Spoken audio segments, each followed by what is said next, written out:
Since I was a little girl, my parents have always told me stories about when they were kids growing up in Cuba. I have always wondered what it was like. What did they do in school? What were the weekends like? What did they do with their friends? It was something that was always a mystery to me, even though I was constantly hearing about it.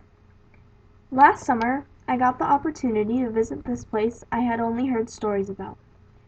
We boarded our flight to Havana, Cuba, and about 45 minutes later, we landed in what evidently was a completely different world. The sun beat down on the island. The cars that filled the streets were mostly from the 1960s. The whole country was stuck in the past, which was something that brought not only sorrow to me, but also hope for a better future. Groups of kids jumped into the ocean from rocks along the coast. There were so many new and unfamiliar things around that I couldn't focus on the fact that I was going to be here for the next 2 weeks. I was going to be completely disconnected for that whole time. No phone service, and I would be lucky enough to get any internet access. My grandma did have email at her house, though.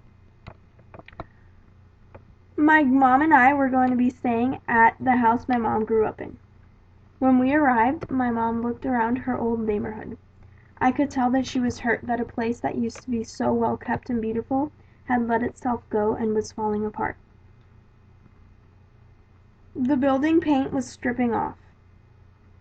Roads weren't even, and all of the sidewalks were destroyed.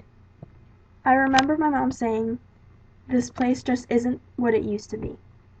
But the important part was that my grandma welcomed us with open arms. We hadn't seen her since she last visited us in Florida 3 or 4 years ago. She was so happy we finally came to visit her in Cuba.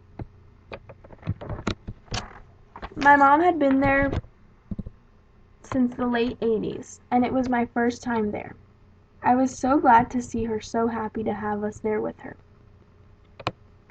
During my time there, we spent our days visiting historical sites, going to the white sand beaches, shopping at local markets, going to the National Art Museum to see my family's artwork, and just enjoying our time together. This trip was definitely a learning experience. I was so grateful that I got to see my grandma, aunt, and uncles, and meet my cousins for the first time. Not everyone gets the opportunity to travel to such a notorious place and experience their lifestyle firsthand. When I got back home to Florida and people asked me about my experience and what I thought of it, all I could say was that it was unlike anything I've ever done. When you see the way others live, you truly become appreciative for what you have today.